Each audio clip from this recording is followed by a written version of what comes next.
right, so welcome back to the Jason and Peely Project. Super excited for today's show. We were actually just talking a little Clubhouse off the air, so I'm sure we'll wrap that in here. But we have Steve Olsher on the show. Hey, Steve, how you doing? Good, man. You? Doing great, doing great. A little about Steve. He is known as the world's foremost reinvention expert, famous for helping individuals and corporations become exceptionally clear on their what. That is the one thing they were created to do. His practical, no holds bars approach to life and business propels his clients toward achieving massive profitability while also cultivating a life purpose, conviction, and contribution.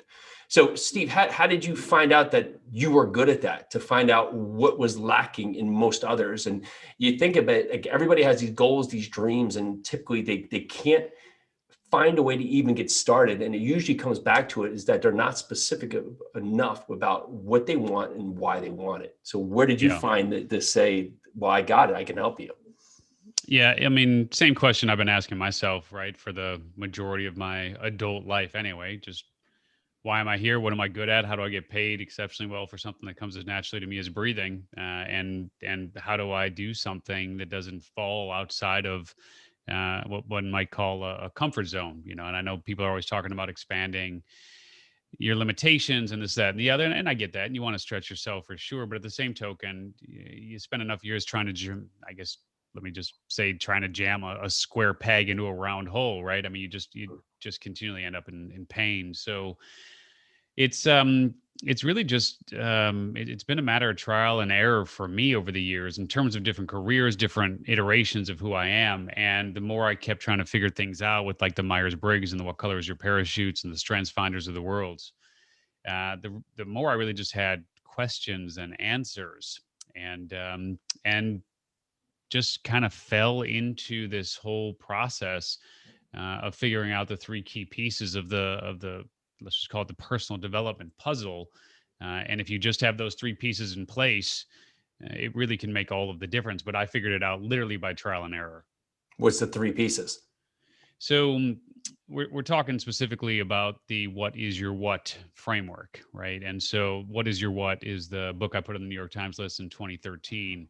And I've done a lot of things over the years as a 30-year entrepreneur. I mean, we launched one of the first 500 e-commerce stores in 95. I launched my own nightclub when I was 19, built and sold liquor.com, developed over $50 million in real estate over the years. And I mean, I've literally done it all. And so as I started having success in the business world, people started asking me a lot of questions.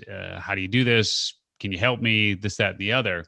And more the conversations just kept going back to, well, what do I do? Right? Like, it's great to have the tactics and the understanding of maybe internet marketing or raising capital, or I don't know, whatever it might be, but you still need the what's it going to be? So as I began working with more people around this process and teaching something that for years I taught called the Reinvention Workshop, which is really helping people mostly in their 30s, 40s, 50s, but primarily 40s, 50s, 60s, even just kind of reinvent their life and try to figure out what's next. It fell into my lap really that those three core pieces are comprised of your core gift, which is the one thing that you're really exceptionally good at. I mean, it's in your DNA. It's not something that you choose. It's really something that has chosen you. And that could be well, we were talking beforehand about how you raise capital and you bring groups together and you create a vision and you sell people into that vision, or as we call it, you enroll people into that vision, right? So your core gift could very well be enrolling, right? Other people may have teaching or communicating or entertaining or healing, or just there's a number of different gifts that we've identified. But as an example, yours could be enrolling. So having that understanding around the core gift is step one. Step two, or the second piece, the What Is Your What framework, is then understanding the primary vehicle that you'll use to share that gift, right? So in your case, it's real estate. And so you're enrolling people into the vision of investing in real estate, and that they get X number of return, X dollars, X percentages of return, et cetera. But real estate is that vehicle. And then the third piece of the puzzle is really understanding who the people are that you're most compelled to serve. And so it's a combination of the gift, the vehicle, and the people that make up the what is your what framework. And that's what I laid out in my book. And that's what I've taught to tens of thousands of people over the years. And it's really helped me always circle back to just, even in my own career now as the founder and editor-in-chief of Podcast Magazine and all the things that we're doing here. It's really just, it's given me the opportunity to circle back to, hey, am I doing what comes as naturally to me as breathing? Am I serving the right people, and how am I serving them in the most effective manner possible?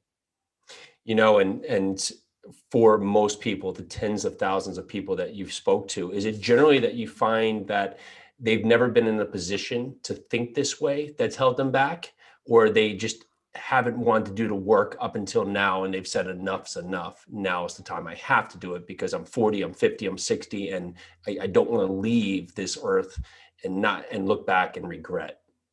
Yeah, I mean, I don't think anybody intentionally sets out to not do something that really puts fire in their soul and gives them a reason to jump out of bed every day. What ends up happening is typically we create our own very slippery slope from the standpoint of we want to have certain freedoms. So as young adults, we want to have certain freedoms. So we go out into the world to have those freedoms. And then we quickly recognize that to have those freedoms, we need to have a certain amount of money coming in. And then we start doing whatever we can or need to do in order to make those ends meet. And so before we know it, we've got a car, we've got a house, we've got food, we potentially have a family, and all of these obligations. And, you got to bring in the money to support all that. It's not an inexpensive proposition. And look, reality is most people don't talk about understanding what puts fire in their soul, right? I mean, we don't really talk about how do you create a career that leverages what you're good at, what you love doing, and what you can make a lot of money doing, right? These just aren't conversations we have in school. They're not conversations we have around the dinner table. And so you end up 20, 30, 40 years later going, Jesus, how the hell did I get here? And it wasn't through any fault of your own, but it's just one step after the other leads you to 20 or 30 or 40 years down the path where you wake up and you go, is this all there is? And can I do something else? Yeah, you look at it and you say, what just happened? And I think we get stuck in such a familiar zone so many times in life that it's hard for us to break the habits, even if it's habits that we don't like, because the uncertainty of the unknown, even if it could be 100 times better, is too scary. And so we'll choose to stay comfortable in something that we maybe even hate, which is, it's hard to pinpoint, but we're so unhappy. But we could go out there and do something that potentially we'd love, but because no one around us has done it, or no one, we can't picture in our mind, we'll stay in the safe place that puts us completely in a place that we don't like. It's like this constant circle that I find people on. And when they are finally ready to break free, they're like, well, that wasn't hard at all, but it was that first step, right? And you helping them answer that first question that gets them going. And so yeah. I want to bookmark that for now, because I have to, in the time we have, ask you about podcasting and now Clubhouse. And what have you found the allure in Clubhouse, and how is that going to either aid or compete against podcasts in your vision? Yeah. So I've been podcasting since 2009. So I've been in the space for a number of years, and we've done live events where we match aspiring podcast guests with podcast hosts who are looking for guests. Launched Podcast Magazine in 2020. I've been online for a long time, but I've been involved with podcasting for a long time as well. And I will say that the reality of Clubhouse and the reality of the future of audio, in terms of how the two intersect and where they overlap, and where there's redundancy around what's going on with just call it the medium of Clubhouse versus podcasting as a whole. It's a very interesting proposition. It's a very interesting conversation, because the reality is that I've seen a lot of things come and go over the years. I haven't seen anything quite as sticky in terms of engagement and the number of hours spent on the app as I have with Clubhouse in a long time. And so, is that just because it's the perfect storm of where we are with COVID and people being homebound and people having more time in front of a device as opposed to being out and about in the world, going to see movies or concerts or, doing whatever they would normally do in life and in sort of quote unquote normal life? Or is this in fact the reflection of an inflection point where we're making that shift back towards raw and real and authentic, unpolished, unproduced conversations, and we crave community and we crave deeper relationships rather than the one-way channel that podcasting largely provides, right? So there's a lot of interesting questions, and frankly, it's already $1 billion bet that the shift is on, right? I mean, Anderson Horowitz just threw another 100 million at Clubhouse, which put him at a $1 billion valuation. So we can safely say it's $1 billion bet on the platform already. And the question is, why is it growing in the way that it's growing, and how scared should podcasters be, right?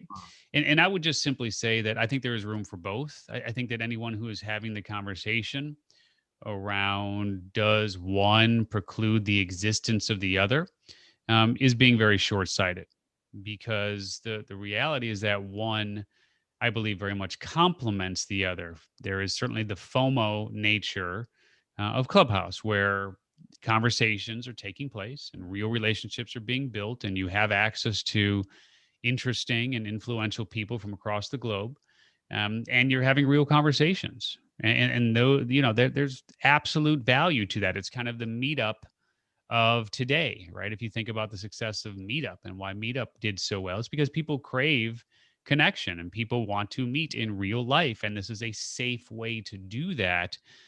And because it's audio only, half of the population being women, they are always going to tell you they're a little more concerned for the most part about how they show up on camera than how a guy does, right? And so you can just show up from anywhere at any time and on your preferred, at this point, iOS only device. But it doesn't matter how you look. All it matters is what comes out of your mouth, right? And so it's really interesting. Podcasting will still have its place, I believe, because it is an evergreen medium and it's on demand, and anything that you want is available in that moment in time. Versus Clubhouse, and you can sit there for an hour and not hear anything worthwhile, which is a scary proposition. So I think there's a balance between the two. But if you are not aware of forthcoming trends and you're not taking advantage of, as Wayne Gretzky would say, right, where the puck is going, you're being short-sighted. And even as podcasters, we need to be aware of what's going on. Yeah, absolutely agree. One thing that I keep hearing on Clubhouse is that just the happiness level is off the charts for a social media platform, for just people's feeling across that. And they just keep relating back to other social platforms where, regardless of how you try to filter your pattern of messages, you get some form of negativity in there, some form of something that stands out that makes you question your part. But here, just the realness in the conversation just has people on a level of happiness they haven't felt on other platforms. And it is that fear of missing out, right? So if you stop now, I might miss something that I was waiting to hear, right? Or a question, or get to point. But podcasting has this way too to of course, depending on the format, sometimes the best interactions on podcasts is because of the questions that come from the host for the guest, right? And a lot of that miss. So I wonder if you'll start seeing overlapping. I'm sure you will, even on the interview style that could come in Clubhouse, right? That could really create that engagement. But it is like when you see these sit downs, right? Like, I know there's someone has a live interview, right? And they take questions from the audience. That almost encapsulates what you get from Clubhouse, but you're not having to come and show up for anything, get outside your box, and you're able to jump in and jump out as you can, and just address so many different things that potentially you didn't even know you were interested in. Yeah. Yeah, and look, I mean, obviously you have, again, it's a two-way street, unlike a podcast where you're just a fly on the wall and you're listening, like our audience right now. I mean, the lovely people who are listening in this moment, and thank you for listening in this moment, you're not able to ask me a question. You're not able to be really a part of this conversation. But hopefully, we're going to cover topics and go into conversations that are meaningful for you and you want to hear what we're talking about. In Clubhouse, it is, I just liken it basically to just a global, sort of like a global radio network. That's really all it is. You're just tuning into radio shows going on across the globe. I mean, that's all it is. So you just tune it to a channel you want to tune into, and sometimes you want to hear what that, what that MC, that DJ, and his or her guests are talking about. Sometimes you want to change the channel, and if you like what they're saying, you can call in. So it just means you raise your hand, you ask the questions, and it's really no more complicated than that. And I think people are making out to be much more than it is. And frankly, it's really no different than Blog Talk Radio. I mean, if you go back, and I'm not even sure if you're familiar with Blog Talk Radio or not, but if you go back a number of years, that's really all it is. It just happens to be on your mobile device. Would you think that podcasting, in terms of interactions, there'll be a platform that creates where, because the one thing is it is evergreen, right? You can listen to it where you are, but the one piece that seems to be missing is people look to have that forum where they can talk to other people who are interested or engaged in there. And I guess you could jump off platform, right? You can go into like a Facebook group or a number of different other groups. What has kept podcasting from one hosting site creating that element to it? Well, I mean, if you're talking about sort of the live component on the podcast platform itself, I'm not even sure if that would ever be feasible, right? Because everybody would have to assume to be listening at the same time. But I guess a part where the community could come together for the show and talk about the show, because it seems that piece where everybody's on their own island, right? We're getting what we get from a podcast on our own islands. Yeah, well, that's where the synergy, I think, really exists between the two platforms is, and you're starting to see this already. There's a lot of early adopters, especially podcasters, who are jumping in the mix, and they're already playing between the two. So you go on to Clubhouse potentially as a means with which to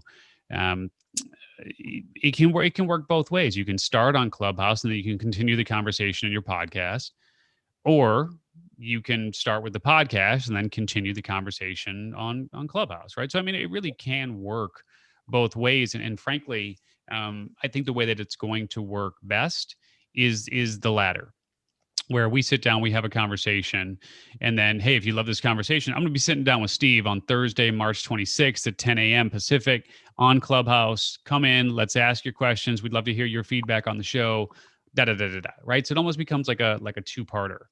And that, I think, can work really, really well. And I'd also say, no matter who you are and no matter what your expertise is, you really, really, really, really, really want to start thinking about starting your own club, because we started something called Club Pod about 3 weeks ago, something like that. Because on the 27th of December, we had 1,000 people in it. So yeah, we're right about a month right now. And as of this morning, we've got over 20,000 members and followers in Club Pod. So what is Club Pod? Well, it's obviously a podcast specific club where we talk about podcast culture, all things podcasting, sit down with podcasters for Q&A, et cetera, et cetera. And so we've grown 20x in a month there. And if we continue at that pace, let's just play it out here. I mean, Clubhouse has 2 million members right now, 2 million users, and we're at 20,000 members and followers. I mean, hell, dude, if we can continue at a 1% clip and they get to 100 million users or a half a billion users, et cetera, that's going to be a force to be reckoned with if we open a room and there's 10, 20, 30,000 people in it every time we open it up.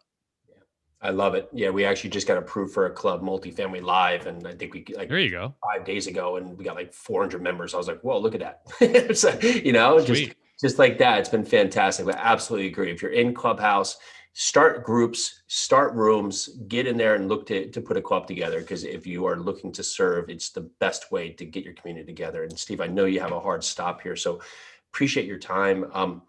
One last question: from your $50 million in development, what was the best lesson you've used going forward from it?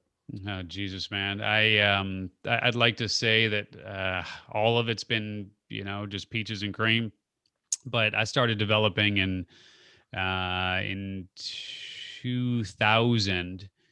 And so actually the first deal I did was in 98, which was a 4-unit apartment building that we actually lived in one of the units. And the reason why I got into real estate development is because um, we had a 4-unit building. Our unit was 1,400 square feet. It was a 3-bedroom, 1-bath unit. We were renting out the other 3 units, and we had a 4-car garage in the back, renting that out, and we were making money every month.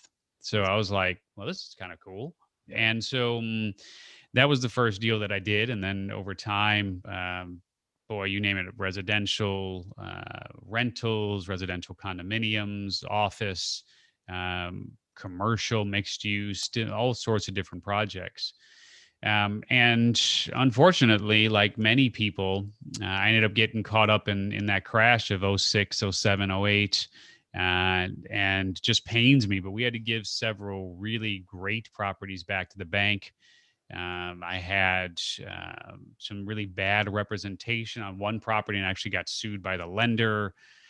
So, I mean, God, I guess what I learned more than anything else is that number one, it's really a game of financing, and it's a game of buying at the right price, but even the wrong price can be the right price with the right financing and the right deal structure. So as long as there's upsides, as long as you can, you can see the writing on the wall in terms of where things are going, buying and holding is the best thing you can do. I've sold properties I should have just figured out how to keep. I've lost properties I should have figured out how to keep.